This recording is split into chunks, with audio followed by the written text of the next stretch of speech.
All right, let's bring in constitutional attorney Robert Barnes and Utah Republican Congressman Chris Stewart, who sits on the House Intelligence Committee. Gentlemen, welcome to both of you tonight. Good evening. All right, Congressman, I'll start with you.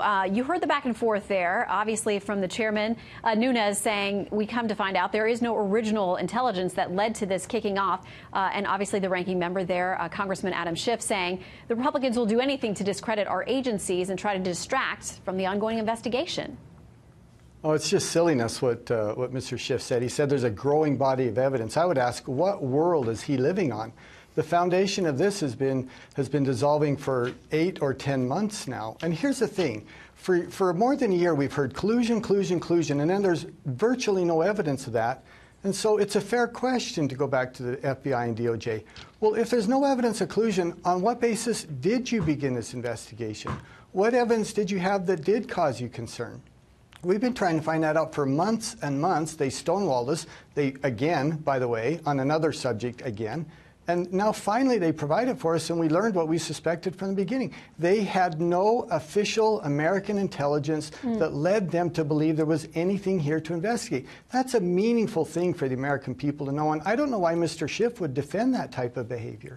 Well, and somebody who might have more information about all of this is the former deputy director of the FBI, Andrew McCabe. There's now a criminal referral based on what the inspector general found with regard to his statements. And there's now a lot of back and forth, Robert, between him and the former FBI director about who's telling the truth, because they're telling two different versions of this story. In the meantime, University of Chicago professor Charles Lipson says this: even a prosecutor fresh out of law school ought to be able to flip McCabe, who is facing serious jail time and thinks he's been betrayed. Such men are dangerous. If there was a high-level conspiracy to obstruct justice in the Clinton investigation or to use the so-called deep state to smear Trump, McCabe would know a lot about it. Robert, what do you think? Oh, precisely. There's no question about it. What you have with Andrew McCabe is someone who violated 18 U.S.C. 1001, made multiple false statements in the course of the investigation of the OIG. And he made apparently additionally false statements about who was responsible. Where there was real probable cause for a real criminal investigation was as to the Clinton Foundation. Yet somehow that investigation gets covered up and hushed up. McCabe blames the DOJ. Other people blame McCabe. McCabe says that Comey authorized leaks. Comey said he didn't authorize leaks. What it looks like is an expansive criminal conspiracy of high-ranking people within the Obama Department of Justice to cover up for the Clintons and to bring a investigation against President Trump where there was no probable cause. There was no factual foundation, as we discovered again today from Congressman Nunes, for there to have ever been any investigation into the president. So we have cover-ups, we have illicit criminal conduct by the two prior directors of the FBI, and that requires a meaningful and thorough investigation as to what really transpired. Well, and Congressman, do you think that as this plays out, there's any way for this to be viewed in a nonpartisan way? Because people seem to have drawn their battle lines, and it seems to be, you know, either you support Nunes or you support Schiff. Where do you go from here? Well, at the end of the day, the truth comes out. And at the end of the day, you can't ignore the truth. And you can continue, as Mr. Schiff has done, to say a growing body of evidence. But the American people aren't stupid. They can look at that and say, well, where is this evidence? If you're claiming this, eventually you've got to show them. And another, I think, important observation, and you allude to it in your question, and that is one of the most discouraging things about this episode is the Department of Justice and FBI have no business becoming political animals.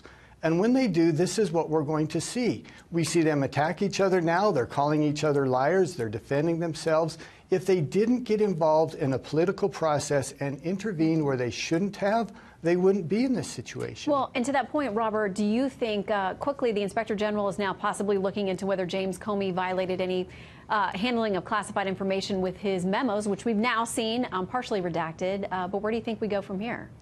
There's definitely probable cause that James Comey committed criminal espionage. Under Section 793 of Title 18, it doesn't require the information to be classified. It just requires that government proprietary information that was entrusted to James Comey that just related to national security was either removed or disclosed to an unauthorized person.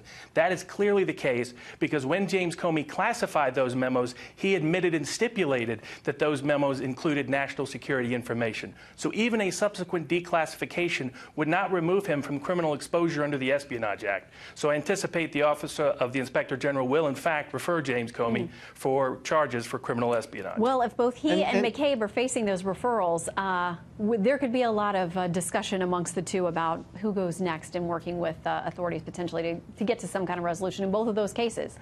Congressman, we're out of time unless you have something to add quickly. Yeah, just very quickly. I just think it's ironic that the thing that the Director Comey was investigating Hillary Clinton on and he exonerated her is the very thing that he later did himself. And how could he wonder that he would find himself in hot trouble for that? Yeah, and a lot of people think his changing the standard of how that was applied may actually wind up benefiting him. So, Congressman Stewart, Robert Barnes, great to have you both tonight. Thank you both.